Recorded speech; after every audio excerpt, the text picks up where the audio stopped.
video is made for entertainment purpose only. This is a fan fiction. None of the videos, songs, pictures used in this video is mine. I only own the story and editing. This video is no need to hurt anyone. It's purely imagination. Those who are not interested can skip the video.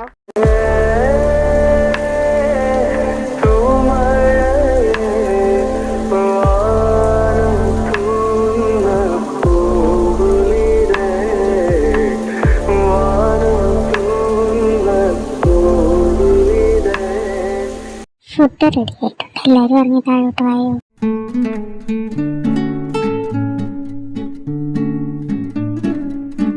അല്ല, ധ്വനീനെ കണ്ടില്ലല്ലോ. മനുഷ്യനാണെങ്കിൽ ഇതൊക്കെ കണ്ടിട്ട് വിശന്നിട്ട് വയ്യ.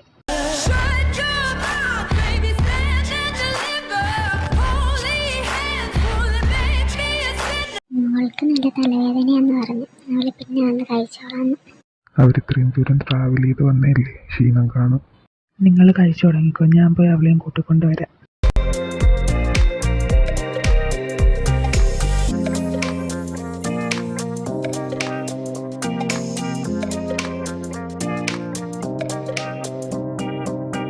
നീ എന്താ കഴിക്കാൻ താഴേക്ക് ഇറങ്ങി വരാതിരുന്നത്? നീ എന്തേലും ഉണ്ടെങ്കിൽ കാര്യം പറ. ശരിക്കും തലവേദന ആയിട്ടാണോ നീ വരാതിരുന്നത്? അതേ വേറെ എന്തേലും ഉണ്ടോ? കുറെ നേരം കൊണ്ട് ഞാൻ ശ്രദ്ധിക്കുക നിന്നെ. എനിക്ക് എന്തെങ്കിലും പ്രശ്നം ഉണ്ടെങ്കിൽ തന്നെ അപ്പോട്ടിനുണ്ട്. അപ്പോട്ടിന് നോക്കാനൊക്കെ വേറെ കുറെ കാര്യങ്ങളില്ലേ, അതിൽ ചെന്നിടപെട്ടോളൂ. ദേവ, നീ അവിടെ ഇവിടെയും തൊടാതെ എന്തെങ്കിലും കാര്യം പറ. എനിക്ക് നല്ല ദേഷ്യം വരുന്നുണ്ട് കേട്ടോ. അല്ല, ഞാനായിട്ട് ഇനി എന്ത് പറയാനാ? നിങ്ങളുടെ കല്യാണമൊക്കെ ഉറപ്പിച്ചില്ലേ? നീ അതിന്റെ കാര്യങ്ങളൊക്കെ സംസാരിച്ചിട്ട് അതിന്റെ തിരക്കൊക്കെ അയച്ചില്ലേ? ഞാനായിട്ട് ഇനി ഒരു ശല്യത്തിനും വരില്ല. ഞാൻ എല്ലാത്തിനും മാറും തരാം.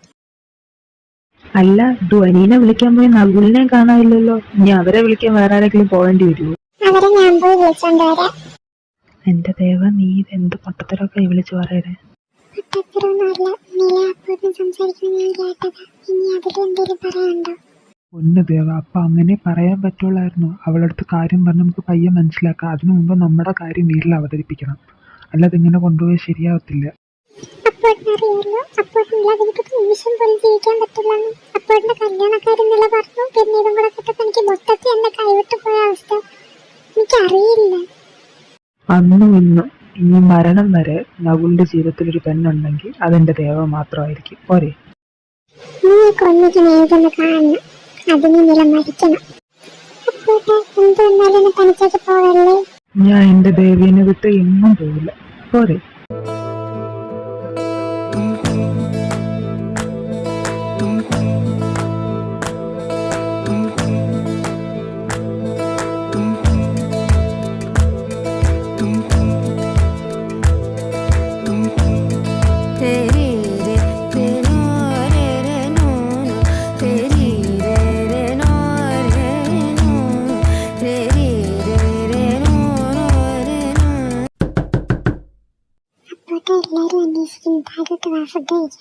നീ താഴേക്ക് ചെല്ലുന്നല്ലോ, നമ്മളിപ്പോൾ അങ്ങോട്ട് വരാം.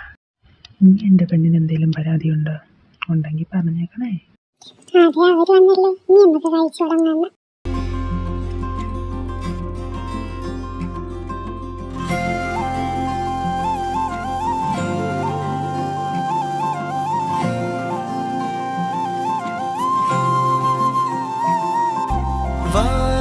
മഴപ്പന്തലിന് താഴെ വാ, ഇടനെഞ്ചിലൊരു താളം താ, മനസ്സറിയാ കാലം കണ്ണാടിയായി മുന്നാടി മോഹങ്ങളും നാകെ പെയ്യുന്നു പുതുനിറമായി.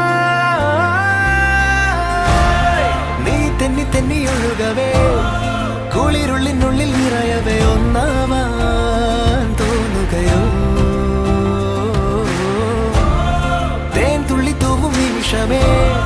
മതിമറന്നിനി വഴി ജന്മങ്ങൾ ചേരുകയോ?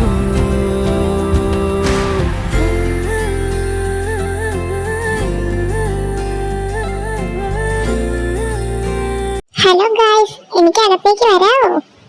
കൃതി, എത്ര നാളായി കണ്ടിട്ട്. സുഖമൊന്നുമില്ല നിനക്ക്?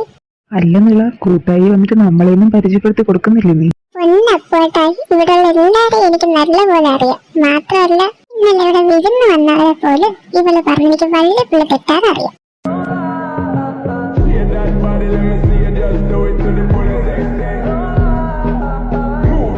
അപ്പൊ നമ്മളൊന്നും ഇനി പ്രത്യേകിച്ച് പരിചയപ്പെടുത്തണ്ടെന്ന് സാരം അല്ലേ?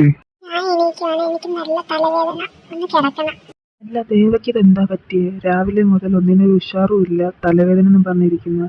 അവളുടെ പേര് ധ്വനി എന്നല്ലേ, പിന്നെന്താ ദേവിയെന്ന് വിളിക്കുന്നത്? അത് അപ്പോട്ടും ധ്വനിന്ന് അങ്ങനെയാ വിളിക്കണേ. വേറെ ആരും അങ്ങനെ വിളിക്കുന്ന ധ്വനിക്കും ഇഷ്ടമല്ല, അപ്പോട്ടിനും ഇഷ്ടമല്ല. അങ്ങനെ അങ്ങനെ സംഭവിച്ച് അവരെ കൊന്നു വെക്കുമായിരിക്കും. അതെന്താ ഇവിടെ വേറെ ആർക്കും ഇല്ലാത്തൊരു പ്രത്യേകത അവൾക്ക് മാത്രം?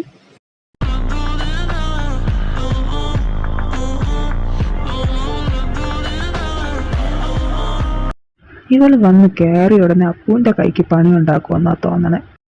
കാണാൻ പോണ പൂരം പറഞ്ഞറിയിക്കണോ? കണ്ടു തന്നെ അറിയാം. എന്തായാലും അവള് ചുമ്മാതെയൊന്നും അല്ല വന്ന, അവളെന്തോ മനസ്സിൽ കണ്ടിട്ടാ വന്നെ. അവള് ധ്വനീനെ നോക്കിയാ നോട്ടം കണ്ടാലറിയാം. കൃതി ഒന്ന് എന്റെ കൂടെ വന്നേ. നീയും ധ്വനിയും തമ്മിൽ എന്താടി ബന്ധം? സത്യം പറയടി. ഒന്നുമില്ലെന്ന് പറയണ ഞാൻ വിശ്വസിക്കില്ല. കാരണം നിങ്ങൾ തമ്മിലുള്ള നോട്ടം അതങ്ങനെയായിരുന്നു. എന്താന്ന് പറ. നിന്നോടൊക്കെ ഞാൻ പറയാം, പക്ഷെ ഇപ്പോഴല്ല. ഞാൻ ഒന്ന് പോയി അവളെ കണ്ടിട്ട് വരട്ടെ, എന്നിട്ട് പറയാം. അല്ല, എനിക്ക് അകത്തേക്ക് വരാമോ? അല്ല, നിന്നോട് ആരെ ഇപ്പൊ ഇങ്ങോട്ട് വരാൻ പറഞ്ഞേ? ഇപ്പൊ ഇറങ്ങിക്കൊള്ളേ റൂമിന്ന്. നിർത്തടി, എന്റെ മുന്നിൽ കിടന്ന് ഇങ്ങനെ പ്രസംഗിക്കാറായോ നീ? നിനക്ക് ശരിക്കും അറിയാലോ ഞാൻ ആരാന്ന്. നിന്നോട് നിന്റെ ഏട്ടനോടൊക്കെ ഞാൻ എന്ത് തെറ്റാ ചെയ്തേ? ഇനിയെങ്കിലും എന്നെ വെറുതെ വിട്ടൂടെ? നീ ചെയ്ത തെറ്റെന്താന്ന് ഞാൻ നിനക്ക് പറഞ്ഞുതരാം. ഞാൻ സ്നേഹിച്ച പയ്യനെ നീ സ്വന്താക്കാൻ ശ്രമിച്ചു. മാത്രമല്ല, എന്റെ ഏട്ടനെ മുന്നിൽ നീ വന്ന് പെട്ടു. അതാ നീ ചെയ്ത തെറ്റ്. നിന്നെ ഒരു കാര്യം കൂടെ ഞാൻ ഓർമ്മിപ്പിക്കാം. നീ ഏത് കോണിൽ ചെന്ന് വിളിച്ചാലും എന്റെ ഏട്ടൻ കാർത്തി ആഗ്രഹിച്ചതൊന്നും അവ സ്വന്താക്കാതിരുന്നിട്ടില്ല. അതിന് ശരീരം കൊണ്ടായാലും മനസ്സുകൊണ്ടായാലും. പ്ലീസ്, ഇനിയെങ്കിലും എന്നെ ഒന്ന് വെറുതെ വിട്. ഞാൻ ഒന്നിനും വരുന്നില്ലല്ലോ നിങ്ങളടുത്ത്. അല്ല, അറിയാൻ മേലാത്തോണ്ട് ചോദിക്കുക. നിനക്ക് ഈ കുടുംബത്തിൽ പറഞ്ഞ പയ്യന്മാരെ കയ്യും കാര്യം കാണിച്ച് വശീകരിക്കുന്നതാണോ നിന്റെ സ്വഭാവം? തനിക്കതിന്റെ മറുപടി അവള് തന്നെ പറഞ്ഞു തരണോ? അതാ ഞാൻ പറഞ്ഞു തന്നാ മതിയോ? അപ്പോട്ടാ, അത് പിന്നെ ഞാൻ താൻ കൂടുതലൊന്നും കഷ്ടപ്പെടണ്ട, തനിക്ക് റൂമിൽ നിന്ന് പോവാം. ദേവാ, ഇനി അത് ഓർത്ത് സങ്കടപ്പെടണ്ട. നിനക്ക് എപ്പോ എന്നോട് പറയാൻ തോന്നുന്നു അപ്പൊ പറഞ്ഞാൽ മതി. ഞാനായിട്ട് നിർബന്ധിക്കില്ല.